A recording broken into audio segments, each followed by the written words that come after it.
Hello again, everyone, and welcome to another CPC Strategy hosted webinar. Today's webinar topic is about unpacking the Amazon's digital shelf space, really looking at Amazon's organic ranking and how that's become the new battleground for increased product visibility, sales, and all those different factors that we know play a huge role into really succeeding in Amazon. So this is not a CPC only webinar, though. We do have our partners over at MarketTrack and Salsify.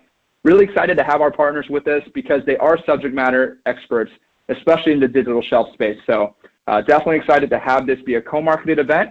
But again, really excited for the audience members here. Before we do move on, want to just go over today's logistics, common questions that we receive, and want to make sure that we are helping in any way to make sure that this webinar is a resource for you. With that being said, again, did want to introduce the layout of today's webinar and any questions that you may have. In regards to the logistics, the session recording and the slides, the most common question that we do receive, they will be sent out to you via email, the email that you registered within 48 hours. So definitely try to have a quick turnaround there. The other thing that we'd like to mention is to check out the handout section.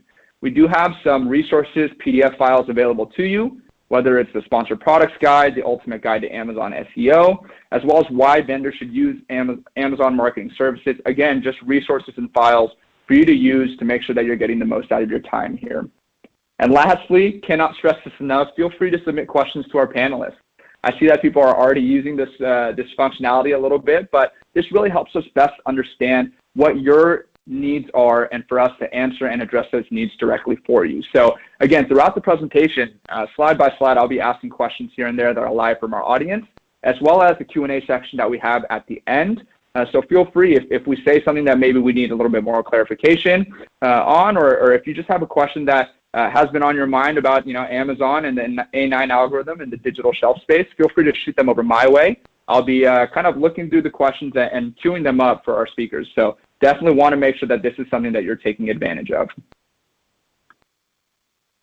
Wanted to move forward and just introduce CPC Strategy really briefly. We were founded in 2007, and I believe now that we have over 500 plus active retail clients that we've been able to deliver lasting results for, solutions spanning retail-focused PPC shopping, Amazon sales acceleration, Facebook performance marketing, and creative services. So that's a little bit about CPC Strategy. Wanted to turn it over to Krishna to actually tell us a little bit about who MarketTrack is. Thank you, Anson, and thanks everyone on the call for joining us. MarketTrack is a leader in omnichannel market intelligence. We serve over 2,100 clients who trust our actionable insights to connect and win consumers. We recently acquired a company called InfoScout, which is a next-generation consumer insight company. And that allows us to close the loop and help brands understand the why behind the buy. Some specific e-commerce offerings that we have include digital shelf measurement, competitive pricing intelligence, and so on. All right, great. The why behind the buy, I love it. With that being said, I did say that we have one more co-marketing partner, and that is Salsify. Josh, why don't you introduce us a little bit to who Salsify is and what you all do? Hi, everyone. My name is Josh. As Anson mentioned, I'm the Director of Analytics and Data Science at Salsify. Salsify empowers brand manufacturers to deliver amazing digital product experiences. Consumers today have really high expectations for how they experience products online. They demand findable products, great product pages that answer all their questions, great reviews. Salsify powers these experiences with a cloud PIM, a cloud product information management system, deep connectivity to the ecosystem, Amazon in particular, and actionable insights, actionable analytics about how to improve. A big part of what we do is power rank higher in search, so we're super excited to talk today with MarketTrack and CPC on this exact topic. Great, definitely likewise as well, Josh, on that front. And so with that being said, again, I wanted to just introduce our speakers, our internal speakers. We have Nancy, manager at Marketplace Strategy, as well as Tanya, senior marketplace channel analyst at CPC Strategy. And again, introduce Krishna and Josh from MarketTrack and Salsify respectively. But you can see that the experience that we're bringing together for this presentation definitely is, they are experts in their field and in Amazon particularly. So really excited to have a lot of speakers here that really know what they're talking about. And again, make sure to use that to your advantage and use the question box functionality so that we can answer all your questions for you. Now, again, just wanted to briefly go over today's agenda. Really what we're going to be covering today. MarketTrack and Salsify will be really leading the charge in terms of helping us understand the importance of the digital shelf and how that's really evolved throughout the years. And then CPC Strategy will be talking about unpacking the A9 organic ranking algorithm. Again, the factors that we see and that Amazon has stated to be really relevant in terms of what you need to influence or the factors you need to consider to rank higher. And then we'll also be talking about tying both of those elements into your overall digital strategy. And then lastly, some takeaways that you can implement after this webinar, with this weekend coming to a close and the next week. Really, what can you do to make sure that your business is set up to succeed on the Amazon front? And so the first topic, understanding the importance of the digital shelf. Really wanted to turn it over to Krishna, again, as the leader, a thought leader in this space as to the digital shelf. Why don't you tell us a little bit about how that has now related to Amazon and is so important? Sure. We really wanted to start by sharing why we think understanding digital shelf is becoming critical for brands. And let me quickly move on to this. Yeah, so shoppers are starting to use search as a primary way to research and find products that they're interested in buying. And over 75% of these product searches are happening on retailers' websites. That tends to change how we have traditionally looked at merchandising. This trend is not limited to when shoppers are looking to buy online. Even when buying products in brick and mortar stores, shoppers are starting to search for products and validate their choice by comparing prices online, researching competitive products, product offerings, and by reading product feedback from other shoppers. We're starting to see that happen a lot, even before they tend to buy a product in a brick and mortar store.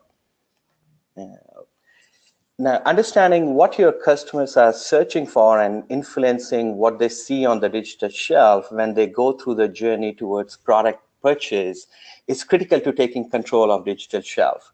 As a brand, you want to make sure that you are well represented on the digital shelf through different stages of the consumer journey, from awareness all the way through evaluation.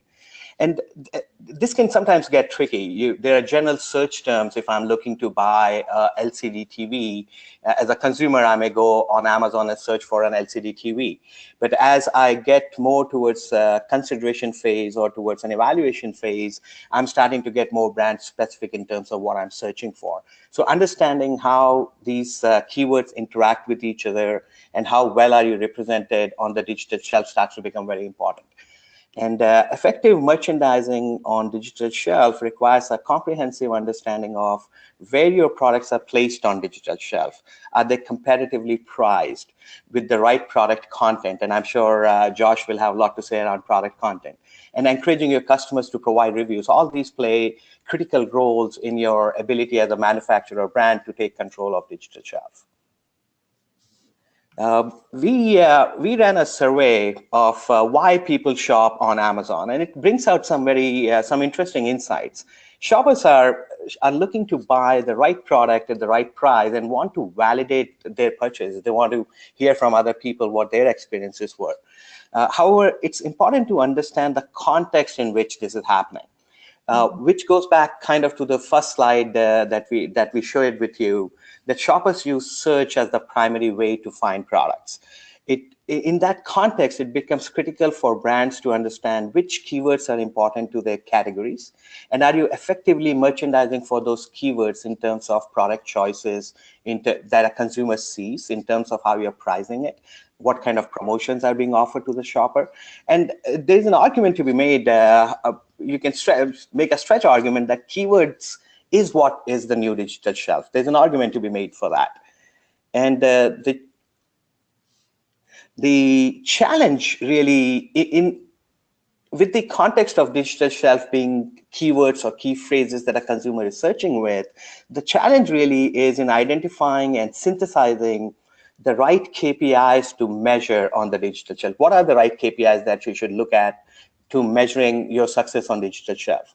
At MarketTrack, we spend a lot of time talking to our customers and synthesizing the right e-commerce KPIs to measure, how to roll these up to get actionable insights on digital shelf. when shoppers are searching for products, it's really important to understand what does the shopper's view of digital shelf look like. If I go and search for TV on Amazon, what am I going to see? How many of your products as a manufacturer are they seeing? What is your share of digital shelf by keywords? Who are you competing with when somebody's searching for a TV? If I'm Samsung and I have 32%, who else am I competing with? What are my customers seeing? How promotional is this keyword? Is there a lot of banner ads going on? Is there a lot of headline ads going on? Well, how promotional? Are there a lot of price promotions that are going on for this keyword? It becomes very important to understand those. And how are these things changing over time? Is my competitor doing something that I'm not aware of that allows them to gain more share over me? It starts to become critical to understand all these different aspects of digital shelf. Oops. There, and we work with a lot of our brand customers use our solution, and we thought we'll present a very simple case study wherein having a way to measure a KPI allowed our client to very quickly identify the keywords that were important in their categories and the key value items that could benefit from sponsored advertising, which really resulted in a lift in sales experience for the specific KPI that they were sponsoring and overall category in general. When done right, these lifts tend to sustain past sponsorships. So I think that was the kind of context we wanted to set up to say, it is important to understand what digital shelf is, how do you really measure the right KPIs on the digital shelf, and when you take actions that you're able to come back and look to see how effective your actions were. Yeah, Krishna, and that's a great point. And we're actually getting a few questions here. I know you mentioned keywords in the slide above, and maybe Nancy or Tanya, you could provide a little insight as well. People are asking, how can you determine really what those important keywords are for a specific category? Yeah, great. I mean, I think we can definitely, Krishna, you brought up some great points, because I think traditionally brick and mortar clients, they tend to, forget that we need that kind of full digital shelf built out, because you don't have an end cap on Amazon and you don't have, that front banner as you walk into the store. And so you need to really make sure that you're doing that with your marketing strategy on Amazon. That being said, I saw you said sponsored product ads, so that can be done through those types of levers. In terms of finding keywords, I think where a good place to start is if you have data. CPC and our partners, we're very much data-driven agencies. So if you know that whether it's through Google or sponsored product ads, where you're seeing consistent conversions against a keyword, that's where I would start either through sponsored product ads and harvesting those keywords, or looking at keywords that most resonate with your product relative to your customer on Amazon. There are also, third-party tools available for that, but I would really start with things that you've seen convert previously, and that's where you're going to get your best ROI. Tanya, do you have some other suggestions on where we could look for keywords? No, I think that was a really good place to start. First and foremost, relying on that data is key there. Understanding what your product is, even in a brick and mortar store, where would you place that product and relative to your competitors? And so that's a really good starting place there. And sometimes yeah, even something as simple as looking at the autocomplete on Amazon, looking at autocomplete on other e-commerce retail channels that you're doing business on, can be very powerful sources to get started. Right. I love that point, because even you could start by looking at what are your customers commenting on in the review section of, are they either your products or competitor products? Are there certain kind of keywords that keep coming up? If you're looking for a TV, is it a certain type of TV that they're asking about and things like that? So start with the data that you have available to you for sure. Can I jump in there and add a few more? Yeah, go ahead. A few more ideas. So one of the things that we've seen be really effective is for brand manufacturers to identify competitor products for each of their top products, and then look at the keywords that those competitive products are being surfaced in terms of searches.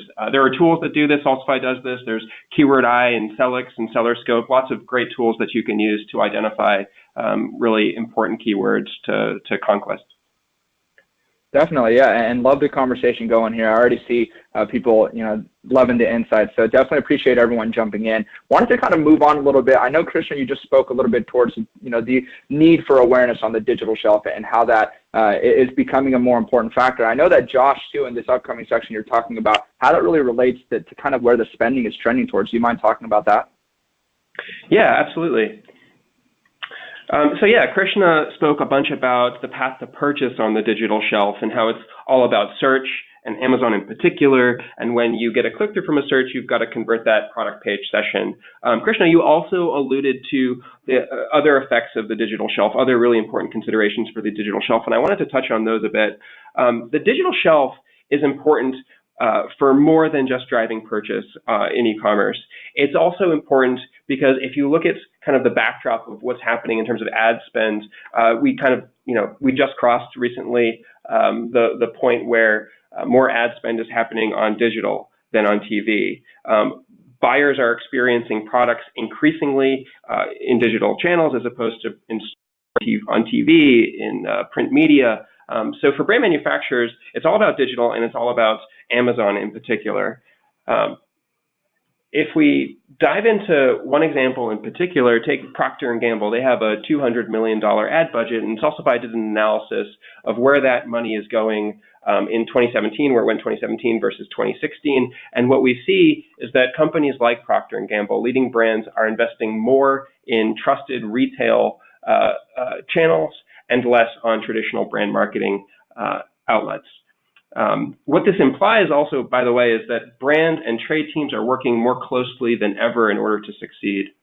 So I just gave a couple proof points on advertising in particular, and let me switch slides here. Just a moment. Oh, thank you. Could you advance that slide?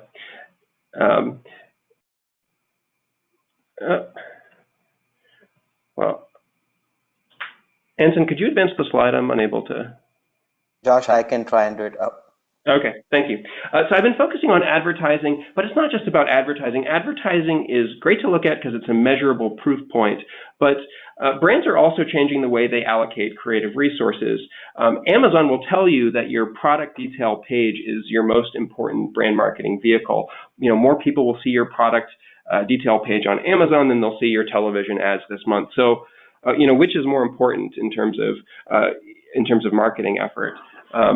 You might be skeptical. You might be skeptical hearing that from Amazon. Maybe that sounds a little bit self-serving, but let me advance the slide. Thank you. But consumers are telling us the same exact thing. They are looking to Amazon product pages, as Krishna said, not just to purchase products, but also to learn more about products. Consumers say that it is the #1 most trusted source of product information. And the digital shelf, sorry, okay, I've got control again. The digital shelf natives know this better than almost anyone out there. From successful brands like Buy, we know that winning on Amazon means winning, period. Major brands have tested market mix models to prove this, and it's apparent that boosting glance views on Amazon not only translates to sales on Amazon, but also boosts sales across other channels, whether that's CVS or Walmart. And so all this begs the question, how do you boost exposure on the digital shelf? With traditional brand marketing, you'd estimate your market mix model, you'd plan your dollar allocation across your key channels, you'd plan creative resource spend, you'd buy end caps, you'd target percentage ownership of the digital shelf, but with you can't really do all that planning.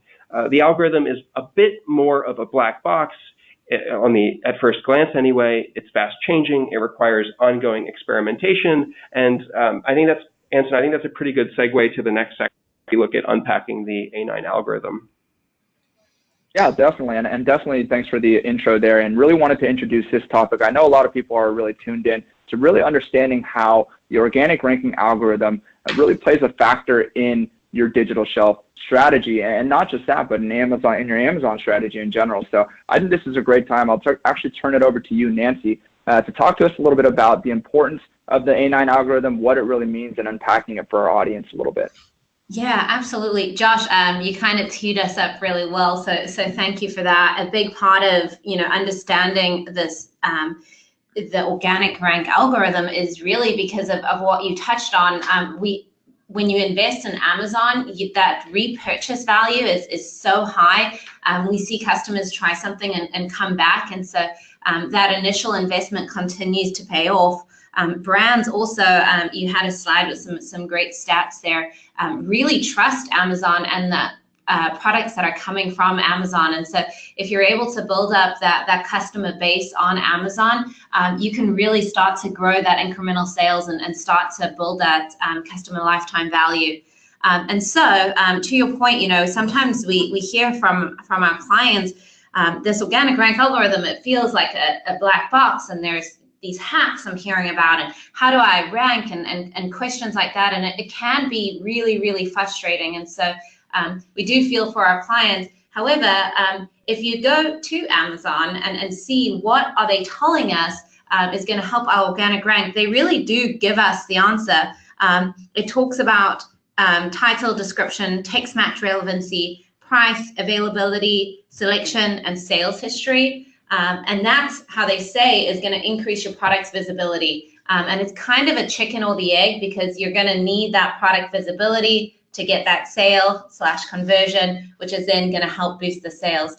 So what we did with this was we really took what Amazon was telling us and we turned it into something a little more digestible, which is this.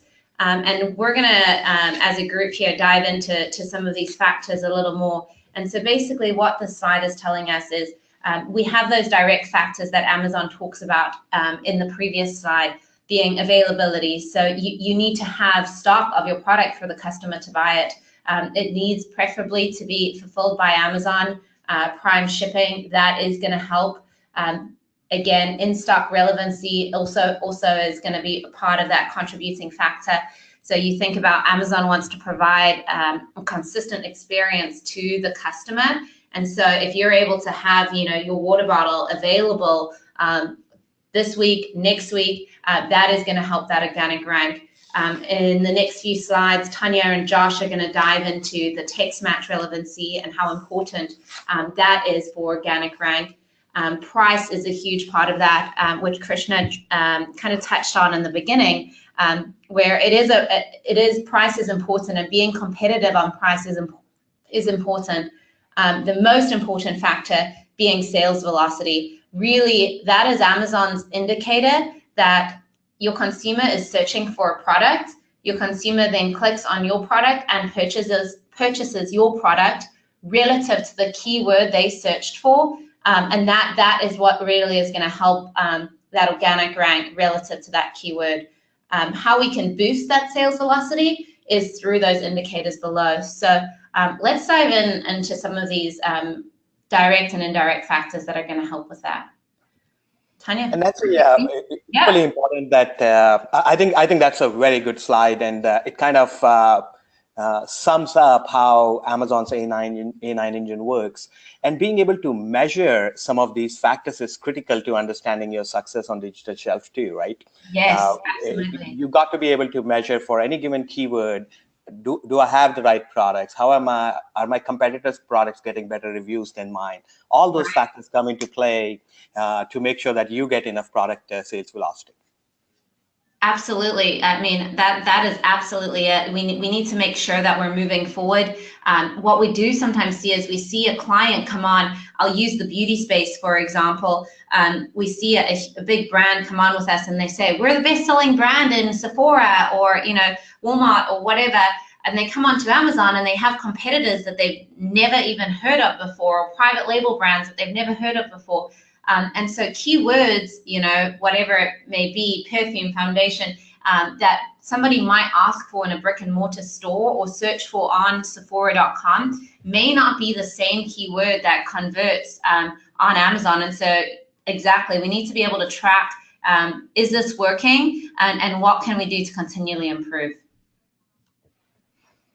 Definitely. And one of those talking or direct factors we wanted to touch on here briefly is that product detail page. So as Josh mentioned below, that is that key area where the product information is going to lie. And so with that being said, you want to make sure it's fully optimized with those core keywords we've been talking about. So one of the biggest features there is your title there. And so best practice formula there is make sure you have your brand name in there, the product type, some feature, any type of information you want to make sure you want to rank for. You want to make sure you include it in that title there. And then a few other things there too. So the feature bullet points, some bullet points to tie into what that product is, how you can use it. Just educating the customer on what that is and how they can use it is very important there.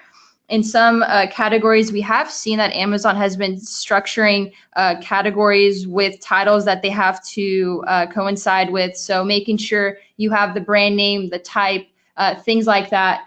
So we do anticipate to see that becoming more routine across other categories, just because voice shopping is becoming more and more prominent. And so Amazon is trying to find a way to structure that type of voice navigation with the titles there. And then I did want to Yep. Sorry, yeah, Tanya, didn't mean to interrupt. That was a great point, and we actually had a question from Caitlin who was asking how important the product description is compared to the title and bullet points. And I see you have it outlined here. So product description really falls third after the title and feature bullet points. Still important, but definitely titles and feature bullet points should take precedence in terms of where you are focusing a lot of your energy into. So great to have you clarify that. And I know that you were going to pass it over to Josh as well. I know, Josh, you have a great infographic kind of outlining a lot of things that Tanya just shared about. So if you could kind of talk us through that slide a little bit, really interested in to see these numbers. Yeah, so I think a few slides ago, Nancy, you set it up really well. There are direct factors that affect your conversion rate and where you fall in search. There are also the indirect factors, kind of taking a different perspective on it. If you look at a product page, then there are all sorts of opportunities to impact the conversion rate of that page to purchase, which in turn will impact where you fall in the search engine results. And so Salsify has invested a lot in measuring what the impact of the various opportunities are to activate content on the product page. And what we found, I'll just give a few quick statistics here. The most impactful way that you can compete in search against near competitors is to have more reviews. We found in head-to-head competitions between products that appear alongside each other in search, we found that there was a 40% greater likelihood that you'd outrank a competitor when you have more reviews, a 12% advantage when you have more images, a 4% advantage when you have more copy. Titles also, I didn't put this on the slide, but it really matters. It really matters how long your titles are, what you put in your titles. And what we think is going on there is that longer titles most likely include really important sell points, and therefore they're converting at a higher rate, probably particularly on mobile, where you can't really get exposed to copy other than through the title. I think there was an interesting, I just want to touch on that question that we took just a minute ago. What's more important? Is it bullets? Is it description? Is it title? And from a text relevance perspective, I think Nancy and Tanya, you nailed it. One dimension I'd love to add is that it's really all about helping your shoppers make an informed purchase decision. It's not just about having the right words in the listing. Buyers are more influenced when they see great keywords in titles, buying criteria in titles, just because they'll see it more. So it's really that's kind of your most impactful way to invest in great relevant. I think in some ways, the way we look at MarketTrack, the way we look at it is product content is really a new packaging. If you go to a brick and mortar store, I can see the product, I can see the packaging. Yes. This is your opportunity to package your product, and everything Josh says, whether it's reviews and content, it's so critical that you get your product packaging online right. And one other thing I'd add is, in spite of best of the efforts sometimes, and many times we have seen content change in spite of your best efforts of using a PIM system, whatnot, whether it's because of a mistake, whether it's because of an oversight. And you want to make sure that you have some form of automation that goes and checks for your content and make sure it is meeting your requirements and it hasn't changed on you. I think those are, awesome points. clients ask, like, there's so much to do, you know, where do we start? And I think this is one of those major points that sometimes is overlooked. It's hard enough to get your products live on Amazon, to then, you know, try and think about all these additional things. But I think you guys both kind of hit the nail on the head there. Number one, mobile shopping is becoming, you know, more and more, we see that adoption higher and higher. And so it's really important that those titles to have those buttoned up. But you think about your consumer experience, and I really like that you kind of spoke about, you know, that's your product packaging, because a lot of these products, they come in a brown box with the Prime label over it, and, you know, it arrives at your front door. And if my dog didn't chew it, then, you know, you have your box ready to go. But that's really your chance to connect with your consumer, and tell them about your product, reduce those returns, making sure that customer is happy so that they do come back and leave that customer review. If that's accounting for, you know, almost 40%, we need to make sure that customer is receiving a good product and understands what to do with that product. And your opportunity is in the content and in those images and videos and things like that. Great. Cool. So once we have that kind of buttoned up, we can then move to the next factor that's really going to help us show our product. We touched a little earlier on kind of the chicken or the egg. So let's say, you know, you have your content set up, the titles are looking really good, but we're still sitting on page 10. And if 70% of customers are not clicking past the first page, we can have the best content in the world, but we're not going to be able to show our product. And so that's really where advertising comes in, and that's where we can start to push on that advertising piece to get us showing up on the page 1 and 2, and get our product seen and content seen by customers. And so now what we're going to do is continue to tie in how advertising plays a role in that digital shelf. And so we're going to focus on 2 of the main aspects, being headline search ad, which is highlighted in the top there, and sponsored product ads.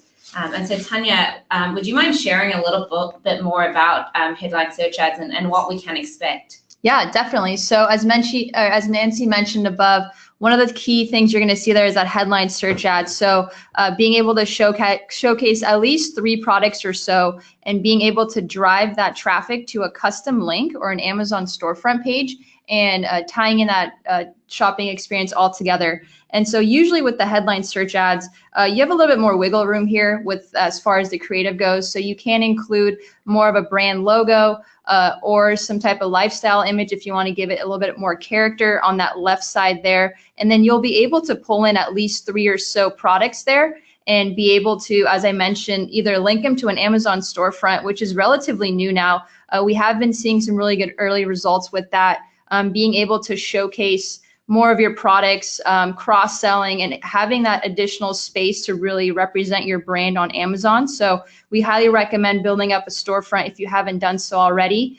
As far as expectations there, generally speaking, since it is one ad placement, you're going to typically see a higher cost per click relative to sponsored product ads. That just being there's just more and more competition nowadays, and so you have to pay a little bit more to play. As far as conversion rate goes, it is more that top of funnel traffic. People are still in that education phase. They're still looking around, shopping around. So it is more of that top of funnel traffic that you're going to see.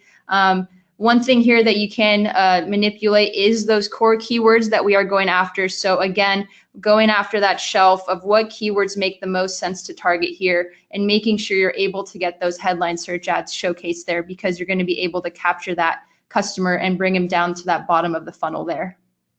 That being said, I wanted to let Nancy go into a little bit more of the sponsor product side and how that can have an effect on your business. Yeah, thanks. Krishna or Josh, do you guys have anything to add there? I kind of see headline search ads as really like the end cap when you walk into a store, but wanted to see, do you guys have any additional thoughts on how to use headline search ads? I think that's very well said. I think of headline ads as end caps as well. The only point I was going to try and make was depending on what a manufacturer or a brand is trying to do, we have seen a couple of things happen. If you're doing a new product launch, then there's a different strategy to what kind of sponsorships or headline searches and which products you want to show in them, versus when you have your key value items that are doing very well. And if you notice that their placement has moved, you can use sponsored listing as a strategy to get them back to page 1 or as high as they can go.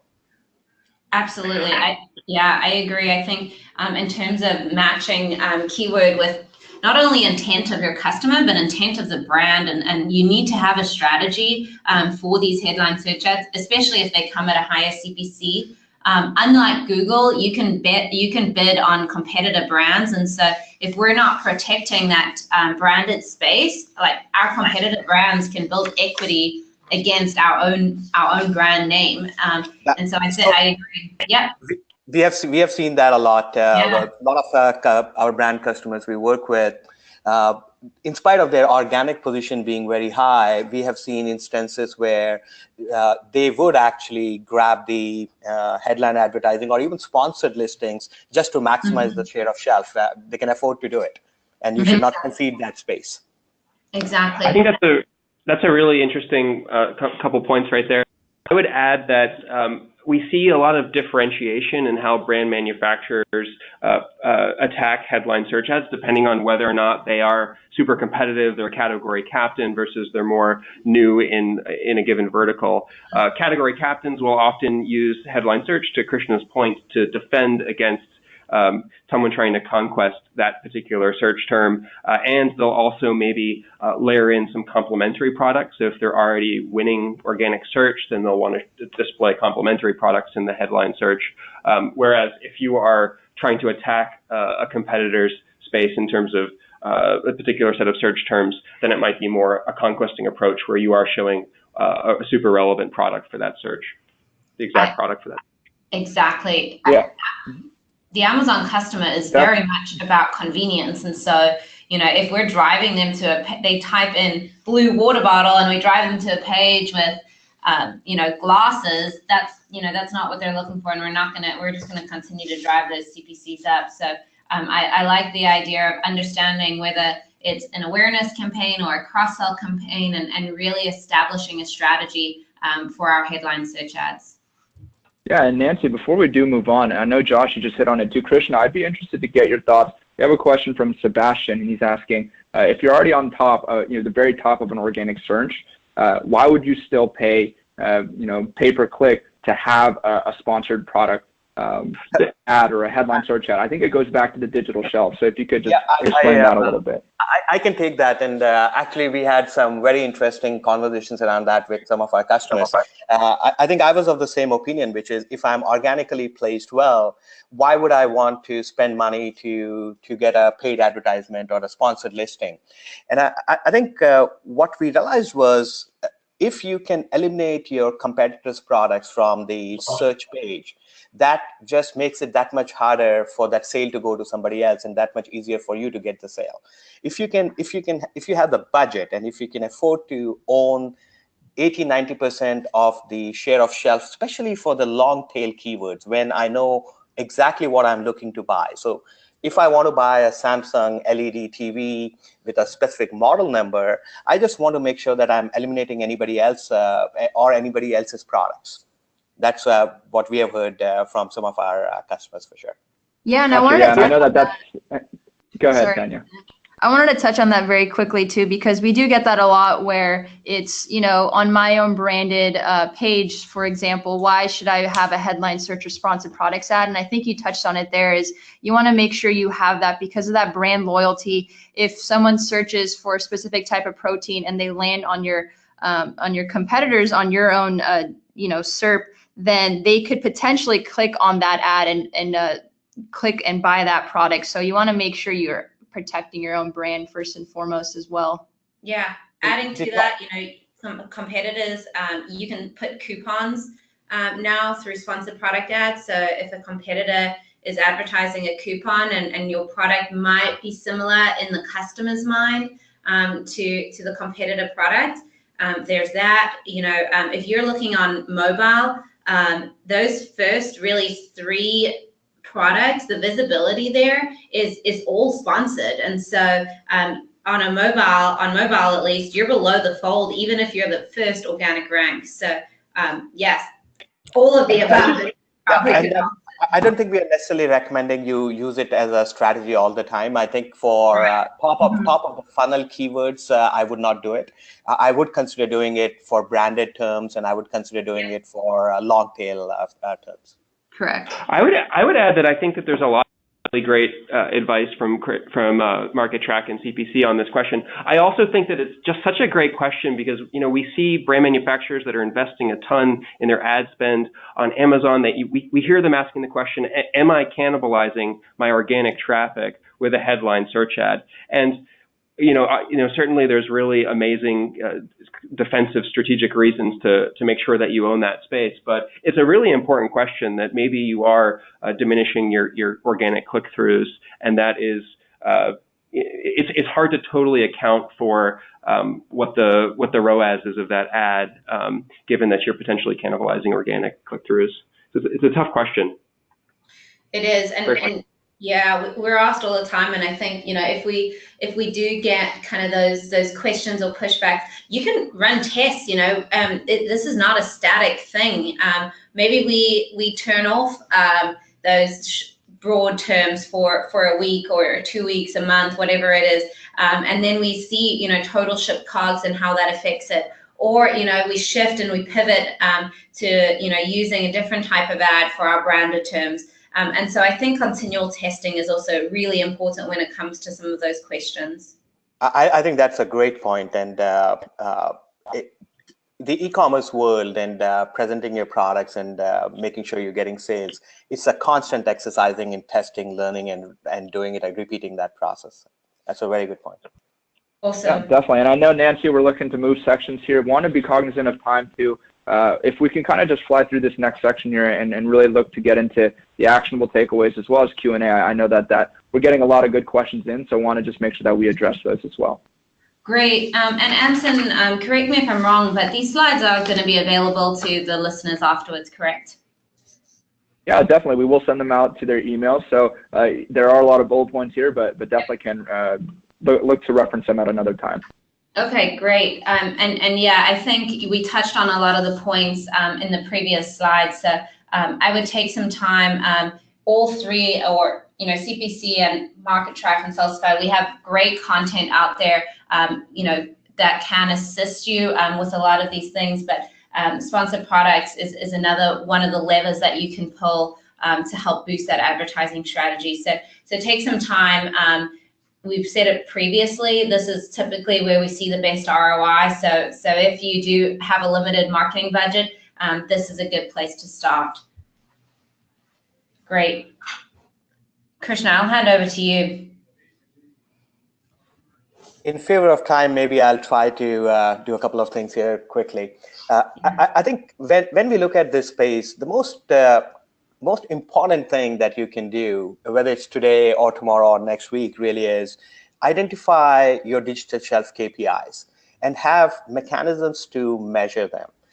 In the absence of those, you really don't know how effective some of your strategies or tactics are playing out. So you need tools to be able to measure it. And they don't have to be complicated. It can be something as simple as a spreadsheet where you can say, for this keyword, what is my share of shelf and how is that trending over time? It can be something as simple as that. But it's important to be able to define those KPIs and run your business against those KPIs. And I think we talked about A/B testing and experimentation is critical in this space. For any e-commerce business, it's really critical that you are constantly experimenting and measuring what that experiment yielded for you. Yeah, Krishna, and before we do move on to Salsify's contribution here, we actually had a few questions on your earlier section and now here really talking about KPIs. So when you mention digital shelf KPIs, of course, for those that don't know, key performance indicators, what are you tending to look at to kind of say, okay, this is successful or this is not successful for the digital shelf specifically? So the simple ones or the most obvious ones are against the keywords that are important to your category. What is your share of shelf? And what is your share of shelf really is, if I go search for a smart TV on Amazon, how many of my products are showing up against my competitors? So that could be a KPI. You can have a goal to say, for top of the funnel keywords, I at least want to make sure that 20% of my products are there. If that becomes a goal, then you can start to say, okay, do I need to do sponsorship? What do I need to do to achieve those goals? And as you go further down the funnel or a purchaser's journey, you have to say, if somebody is looking for a branded long tail keyword, I want to own 80% of the share of the shelf. So those are some examples of KPIs that are driven by keywords. You can also have content KPIs, and I'm sure Josh would have lots to say there, to say, hey, we want to have 80% of our products at A+ content. It can be 80% of our products must have images. There are any number of KPIs that you can operate with to define your business goals on digital shelf. Yeah, definitely. And I know in this next slide, you do break it down a little bit, but in the interest of time, do want to make sure that we can get to some questions here. So Josh, actually, if you can kind of just talk to us a little bit about this infographic that you have on this next slide here. I think that would be super helpful in terms of helping people understand how this is kind of an ecosystem that works together. Yeah, I think I can actually pick up right where Krishna left off with KPIs. With Salsify, the goal is to iterate on your product content. It's to be a really active branding presence on Amazon. It means having a place where you can collaborate on your content. That means iterating on new strategies, applying actionable analytics, getting it out to market, and measuring the success of that content. In terms of KPIs for understanding how effective your active branding efforts are, one of the ones we recommend most is sales rank on Amazon, and that's a really interesting KPI because it really gets at your market share within the top level category that you're tracking it in. Sales rank can, for any given point in time, almost directly map to the number of units moved relative to competitors in that category. And so just to speak very quickly to the graphic here, it's a cycle. It's about going from data to incorporating actionable insights to getting that live on key retailers, most notably Amazon, and kind of continually iterating and bringing new best practices to bear, getting them live and tracking growth in your KPIs. Yeah, perfect. No, love it. And I know that we have one more section here before we can kind of get into the Q&A. So wanted to just kind of preface this section by talking about these are really the things that we are recommending. And I know Krishna is going to speak towards KPIs, and at least on the CPC front, we're going to talk about things that you can do to potentially influence the algorithm and to make sure that you are getting as much presence on the digital shelf as possible. So really, without further ado, wanted to just turn it over to Tanya and Nancy here.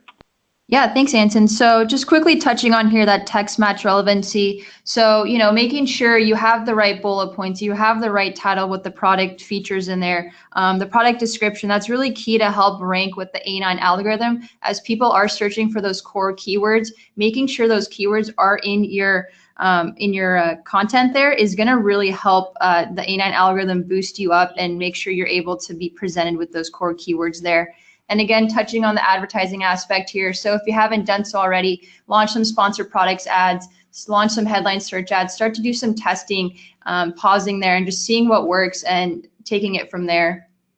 Yeah, to continue on from that, conversion, we cannot stress enough how much that affects, that is the main factor in organic rank. And so all these other things help with that, but conversion is really important. And so focus your strategy around what is converting, and you can do that by using a keyword harvest. What did my customer click on that resulted in a purchase? As we've mentioned before, other levers that you can pull to help with that conversion are A+ and EBC. And then, making sure that we have that Prime badge or working towards getting that Prime badge. Nice. Yeah, definitely. Super helpful tips there. Tanya, actually a quick question for you before we do move on to MarketTrack here. We have a question from Matt, it's Michelle, and she was wondering, when you're looking at obviously advertisements, and we know that advertising indirectly can influence the algorithm positively. What do we know about driving traffic to Amazon via offsite, whether it's AMG or even web to Amazon as well? Yeah, answer is absolutely. So AMG campaigns, Facebook traffic, even Google traffic, driving those offsite, building that awareness offsite and bringing it to Amazon has great successes and will ultimately lead to you ranking better. So getting that conversion rate up by any means possible, we highly recommend, and continue doing that if you're not already. And we have awesome, great, and yep. Yeah, I was going to say, Nancy. we have some clients that are sometimes nervous about that because it can detract from their direct site and things like that, which is, a totally fair assessment. This is where it's really important to keep in mind where your customer is shopping and where your customer is going to buy the product. If they're buying, dog food and TV and things like that all in one basket, and they happen to throw in an additional serum or something like that, that's where we want to be. So if that means, driving from a Facebook page to Amazon, we need to be where our customer is shopping. Perfect. Yeah. And so with that, wanted to, again, just turn it over to Krishna. I know the next step's really talking about, again, defining those KPIs. We're really curious to see, what else you're kind of thinking in terms of for things that someone can implement kind of within the next few days here. I think what we have seen with our customers who have been successful is whether they used an automated process or not, they had a set of goals that they were trying to strive towards, whether those goals were what share of shelf they want to have, whether the goal was if somebody is searching for smart TVs that we have promotional products that we can win that race. Whatever your goals are, taking time to define those KPIs is very critical. And then having a process for testing against and measuring your KPIs. So if you decide, once you have a KPI, let's say it's share of shelf, it suddenly allows you to understand which keywords actually matter and where do you need to go and focus your attention, because not every keyword is created equal. So have a process for testing against and measuring your KPIs, and define a methodology for prioritizing critical actions. Once you have your KPIs, once you have a process, the answers start to come out. It starts to become obvious that this category needs more help than some other category that you may be focusing on in the absence of those KPIs. Awesome, great. And I know to close it out really with just the presentation portion of it, Josh, I know you wanted to share this screenshot again. Really, what can we take away from this in terms of what we can implement? I would say great experiences drive findability and conversion. So in terms of what, sorry? No, we were just agreeing with you. Okay. In terms of what brand manufacturers can do, in the next day or two, I'd say the best brand manufacturers identify the parts of their catalog that are most likely to lead to revenue growth. The most important parts of their catalog. They do not look at 100%. They look at maybe 10 or 20% of the catalog. So I'd say identify the most important SKUs you want to impact. Identify the opportunities to drive higher conversion through marketing copy, images, reviews, in-stock rate, every part of that product page that you can activate. And then allocate merchandising effort into product page improvements. This is a great activity to do alongside your ad spend, your creative ad investments, your ad allocation. Buyers, as Nancy noted, the number one factor for A9 is the trailing conversion rate. So when buyers convert at a higher rate on your product page, that will also drive organic improvement in A9 performance. Yeah, definitely great to hear. With that being said, the actual content portion of this presentation is complete. We are going to do a quick recap, throw some offers at you really briefly, and then I wanted to save enough time to at least ask one question per panelist. We might run a little bit over time. I do apologize, but want to, again, make sure that we are addressing those questions. So in terms of the recap, really just talk through the importance of the digital shelf and how important it is to understand that Amazon is the new digital shelf and to really take advantage of that. And again, hand in hand with that is just really understanding the A9 algorithm. And by understanding the organic ranking algorithm, really sets you up for success to be able to obtain more of that digital shelf there.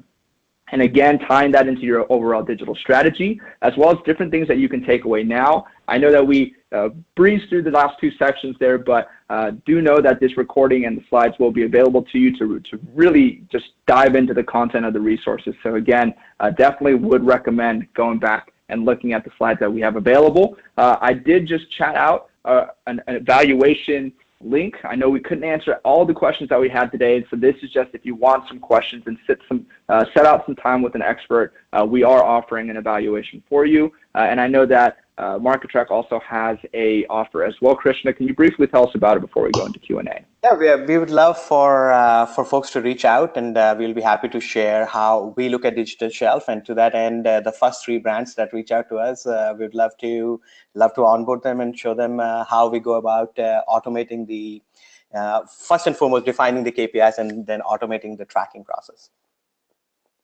All righty, awesome. And then likewise, Josh, I'll turn it over to you to talk about this before we go into Q&A. Awesome. So Salsify has a tool that you can find at greater.salsify.com, and you can go there and you can enter your brand name, and we will scrape those products and identify some of those opportunities that I was referring to earlier. I mentioned we see a 40% greater likelihood in search rank, in outranking a competitor when you have more reviews, a 12% advantage when you have more images. You can identify opportunities like this to then go ahead, prioritize, and execute on in order to drive better page conversion and therefore better search rank. All righty, sounds good. Again, wanted to open the floor up really briefly. I do have some questions that have been coming in. I really just wanted to start with you, Krishna. I feel like you might have some good insight on this. And then Josh, we're coming at you with a question right after, so stay at the tip of your seat there. But Krishna, we have a question coming in from Matt, who is actually wondering, do you see any differences between keyword strategy or approaches or I guess, digital shelf performance between desktop, mobile, maybe even the Amazon app? Do you notice any differences across these different platforms?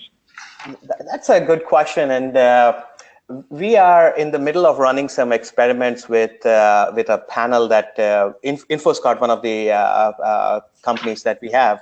We have a big panel of almost 300,000 plus users on it, and we are trying to understand what is the difference between a mobile, what happens in the mobile space versus the desktop, but we're not ready with an answer just yet.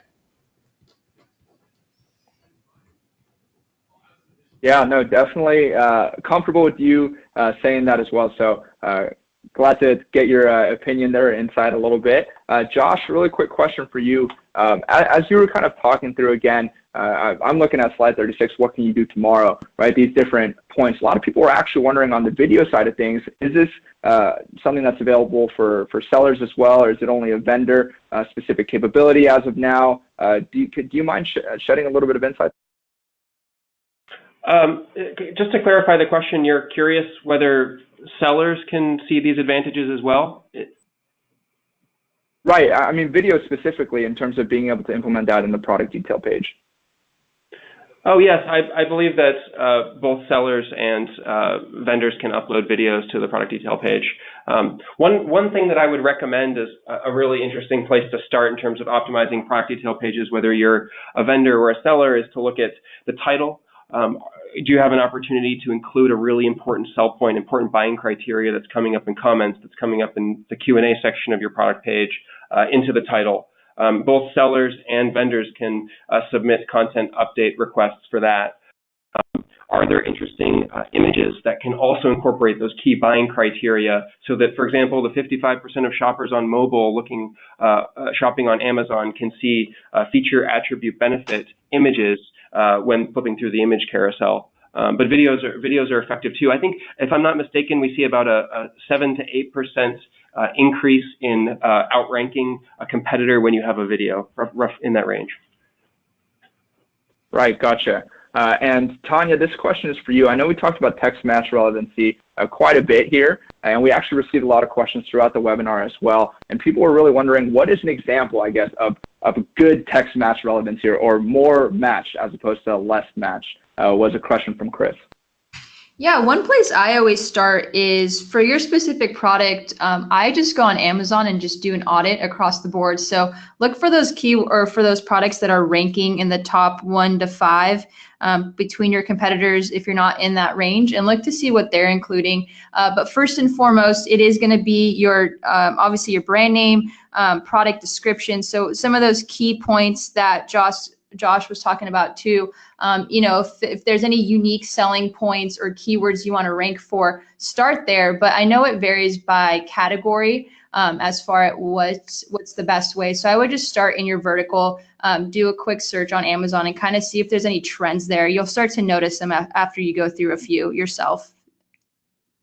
All righty, awesome. And before we do ask our last question to Nancy here, wanted to thank Joe and Kim for clarifying that you can use video. You do need to be brand registered in Seller Central if you are a seller, and it is currently in beta right now. But Nancy, wanted to ask you this last question about really what you kind of see as if the Amazon is really kind of different in that for higher switching costs products, right? I'm thinking specifically kind of on the beauty side of things. Do you know if this is still the same for Amazon, that people are more quick to change to a cheaper alternative? I know Christian brought up price earlier on in the webinar. This is a question from Michelle. If there is kind of that switching cost still associated on Amazon, or is that something that we don't really see as much? It's a great question. We're seeing in terms of trials, specifically in the beauty space, on Amazon is much higher. Customers, and I think part of that is the social proof through reviews. I used to work in the beauty space, and there are brands popping up on Amazon or private labels that I have never heard of, but they somehow have 5,000 reviews, 4-star reviews, and the product is $15. And so at that point, that trial rate is readily available if you're typing in vitamin C serum. And so if you are a luxury beauty brand, that is a huge challenge that we don't typically see in your traditional derm stores, Sephora's, things like that. And so I would say it is a unique playground where we're seeing more and more brands or private label brands pop up. And so the cost is higher, and that trial cost is higher, because if your vitamin C serum at $60 is sitting, even if it's a well-known brand, the trial rate of a 5,000 4-star review product is pretty high. And then one thing I would touch on that too is, as a vendor, you can submit to have prime samples. Mm-hmm. So that's a good unique way to have someone buy your product for $1 to $3, test it out, and then they can come back and purchase it with that coupon. And so we've seen that do well. Yeah. Just something to try out if you are going after some of that mass beauty, because it can be a little competitive. For sure. Nice, good to know. Again, I'm sorry that we couldn't get to all the questions that we had here today. I know we got through a decent amount of them, but we still have a lot of questions that unfortunately are left unanswered. So again, resources available to you. If you want to speak with us, I would definitely recommend it. Speak with an expert, whether that be at CPC Strategy, MarketTrack, or Salsify. But at this time, wanted to thank all 4 of our speakers: Nancy from CPC Strategy, as well as Tanya. We have Krishna at MarketTrack, and Josh. Thank you all. And as well, thank you so much to our audience for sticking around with us. I know that it was a little bit over an hour, but definitely do value your time, and wanted to make sure that we were able to get some of your questions answered as well. So for us over at CPC Strategy, MarketTrack, and Salsify, that is all. Wishing you a best Thursday and a good rest of your day. We are signing out from sunny San Diego. Have a good one. Thanks, Anson. Thanks.